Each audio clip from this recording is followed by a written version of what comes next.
अजीत पवार के अर्थी को उठे 4 दिन भी नहीं हुए कि कुर्सी और सत्ता की लालच में पड़े कुछ नेता परिवार से वो कदम उठवाने के लिए मजबूर कर रहे हैं जो कदम अभी नहीं उठाना चाहिए। शपथ ग्रहण का ऐलान तक कर दिया। हालांकि ऐन मौके पे पूरा खेल पलट गया है शपथ ग्रहण का, और ये संभव है कि ये शपथ रुक सकता है। अगर ये शपथ हो भी गया तो कब तक टिके रहेंगे उसमें कोई गारंटी नहीं है।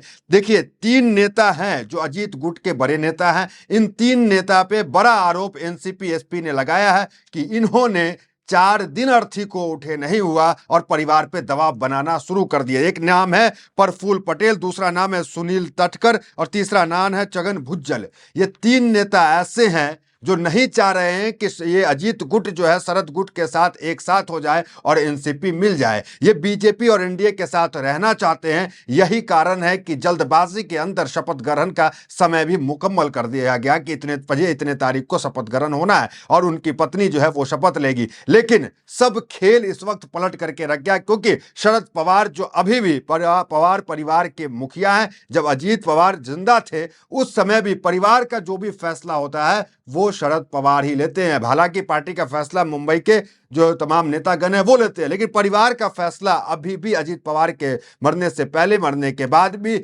जो शरद पवार हैं वही लेते हैं। तो जब शरद पवार की नाराजगी की खबर उनके बेटे और उनके परिवार को पहुंचा तो एक बड़ी बैठक हुई, और उस बैठक के बाद अचानक शरद पवार के बेटा पार्थ पवार जो हैं वो शरद पवार के घर पहुंचे और वहां उनसे मुलाकात कर रहे हैं। तो यही हम कह रहे हैं कि अचानक जो है, जो चाह रहे थे अजीत गुट के बड़े नेता जो हैं प्रफुल्ल पटेल, सुनील तटकर, छगन भुज्जल, देखिए ये लोग कभी नहीं चाह रहे हैं कि शरद पवार और अजीत पवार का परिवार एक हो जाए। अगर ये लोग एक हो जाएंगे तो पूरी पार्टी पे कमान शरद पवार का हो जाएगा, और जब कमान शरद पवार का हो जाएगा तो इन नेताओं की क्या हैसियत रह जाएगी। यही कारण है कि जल्दबाजी में मनाया गया कि जो महायुति गठबंधन है वो महायुति गठबंधन में ही रहे, महाविकास आघाड़ी की तरफ नहीं जाए। देखिए, हेडलाइंस आपको हम एक बार दिखाते हैं कि क्या कुछ चल रहा है। और शरद पवार जो एनसीपी जो एसपी है, पार्टी है, जो उन्होंने एक वीडियो भी जारी करने का काम किया कि एक मुलाकात जो है अजीत पवार और शरद पवार की हुई थी, और महज कुछ दिन बाद जो है महज औपचारिकता रह गई थी ये ऐलान होना का कि दो पार्टी एक पार्टी हो गई, दो परिवार एक परिवार हो गया। ये तो आपने देखा ही कि जब अजीत पवार के प्लेन क्रैश हुआ उससे एक हफ्ता पहले अजीत पवार ने बीजेपी पे कितने कितने बड़े आरोप लगाए। उस आरोप की वीडियो में हम कई बार चर्चा कर चुके हैं। अब नया हेडलाइंस क्या चल रहा है जरा वो देखिए। और एक वीडियो जो शरद पवार है उनकी पार्टी ने जारी किया है उस पुरानी मीटिंग का, जिसमें तय हुआ था कि दोनों परिवार एक, दोनों पार्टी एक होगी। जरा वो वीडियो पीछे तस्वीर में चलाइए, जरा ये वीडियो देखिए। यही वीडियो जो है शरद पवार की पार्टी ने डाला अपने सोशल मीडिया पे कि ये वीडियो है जो उस वक्त साझा नहीं किया गया था, इस वक्त साझा किया गया सबूत के तौर पे कि देखिए मुलाकात हुई थी। तो वो वीडियो आप देख सकते हैं। 12 फरवरी को होना था एनसीपी का मर्जर, 17 जनवरी की हुई थी शरद अजीत की मुलाकात, बैठक का एक्सक्लूसिव वीडियो। वो वीडियो आप देख सकते हैं। इस वक्त ये वीडियो जो है पूरा सुर्खी बना हुआ है।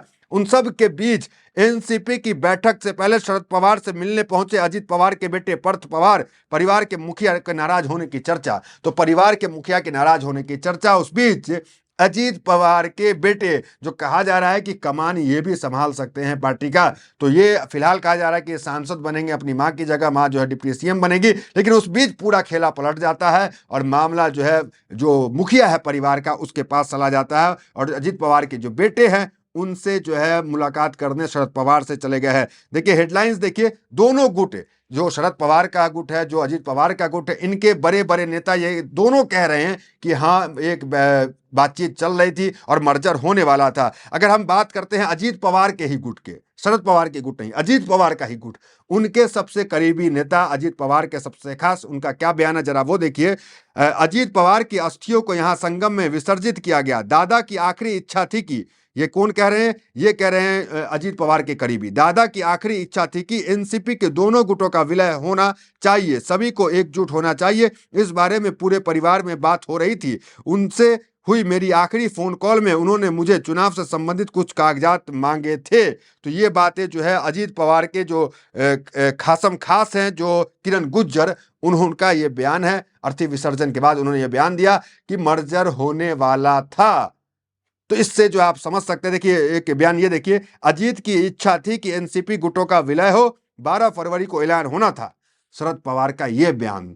उसके बाद बेटे जो है वहां पहुंचे और हेडलाइन देखिए, एनसीपी को लेकर क्या फैसला लेने वाले थे अजीत पवार, करीबी ने बताया दादा की आखिरी इच्छा। वही आखिरी इच्छा जो अजीत, जो हमने आपको नाम बताया, जो जो सबसे करीबी थे अजीत के, उन्होंने कहा कि मर्जर होने वाला था, दो परिवार एक साथ मिलने वाला था। अब देखिए शरद पवार के जो नेता हैं उनका बयान, दोनों राष्ट्रवादी कांग्रेस पार्टी एक साथ आएगी, एकनाथ खड़से का दावा, कहा अजीत दादा को पता था। तो अजीत दादा जो है वो मिलने वाले थे किसके साथ, शरद पवार के साथ। तो कुल मिलाकर ऐन मौके पे ये कह सकते हैं। देखिए हेडलाइंस एक और देखिए आप, एबीपी न्यूज ने भी चलाया है, शरद पवार से मिलने पहुंचे अजीत पवार के पार्थ पवार, वो गाड़ी आप देख सकते हैं, इमेज नंबर वो गाड़ी है। तो शरद पवार से मिलने बारामती पहुंचे अजीत पवार के बेटे पार्थ, शरद पवार ने कहा था अजीत पवार हमारे साथ आ रहे हैं।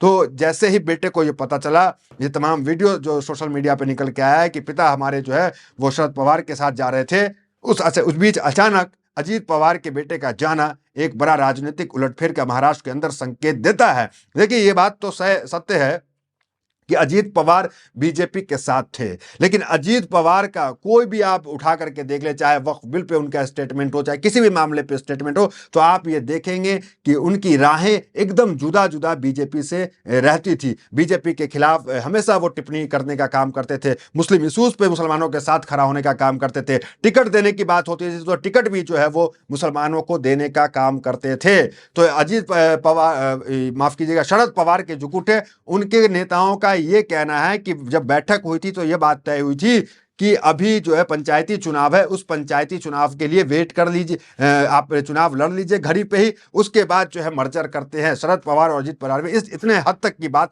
हो गई थी। तो इससे आप समझ सकते हैं मामला जो है कहां तक पहुंच गया था। लेकिन अब जो खबर है वो ये कि उनकी जो पत्नी है वो शपथ लेने वाली हैं। तो इस खबर से शरद पवार काफी नाराज हुए और उस नाराजगी के बाद बेटे का वहां पहुंचना एक बड़ी राजनीतिक उलटफेर के संकेत देता है। आगे देखिए खबर, गुटों के विलय पर चुप्पी तोड़ी, सीनियर पवार ने कहा फैमिली में सब ठीक है मगर पार्टी से जुड़े फैसले मुंबई में किए जा रहे हैं। उन्होंने सुनेत्रा पवार के उप मुख्यमंत्री बनने की कोई जानकारी नहीं है क्योंकि उनसे किसी का सलाह नहीं लिया। उन्होंने कहा कि पार्टी के विलय पर बातचीत काफी आगे बढ़ चुकी थी। अजीत पवार की इच्छा थी यह थी कि दोनों पार्टियां एक हो जाए। अब वह उनकी इस इच्छा को पूरा करना चाहते हैं। अब उनसे सवाल किया गया है कि क्या विलय के बाद एनसीपी इंडिया का हिस्सा रहेगी। तो ये सब मीडिया सवाल कर रहे हैं। कुल मिलाकर एनसीपी विलय को लेकर अलग अलग नेता अलग अलग दावे कर रहे हैं। शरद पवार का बयान आ गया जिससे ये साफ हो रहा है कि कुल अजीत पवार जो है वो वहां जाना चाहते हैं। देखिए अजीत पवार के ऊपर जो है घोटालों को लेकर बीजेपी वक्त वक्त पर टिप्पणी करती रही है और ये भी जो है ठोस जवाब देते रहे हैं। अब देखना दिलचस्प होगा कि क्या ये शपथ रुक जाता है, या शपथ अगर हो भी जाता है तो कब तक जो है मामला टिकता है, क्योंकि सीनियर पवार जो है वो काफी नाराज हैं क्योंकि वो उनके भतीजे थे। उंगली पकड़ के राजनीति अजीत पवार को किसी ने सिखाया तो शरद पवार ने ही सिखाया। शरद पवार के घर से ही राजनीति निकली और उन्होंने उंगली पकड़ के सीखने का काम किया। तो एहसान तो कोई परिवार किसी का भूलता नहीं है। देखना दिलचस्प होगा कि पर्थ परिवार पवार जो है जो मिलने गए शरद पवार से क्या कुछ फैसला लेकर के आते हैं। तो फिलहाल वीडियो में इतना ही, मिलता है वीडियो तो नंबर 7। इस चैनल को सब्सक्राइब जरूर करें अगर आपने नहीं किया तो।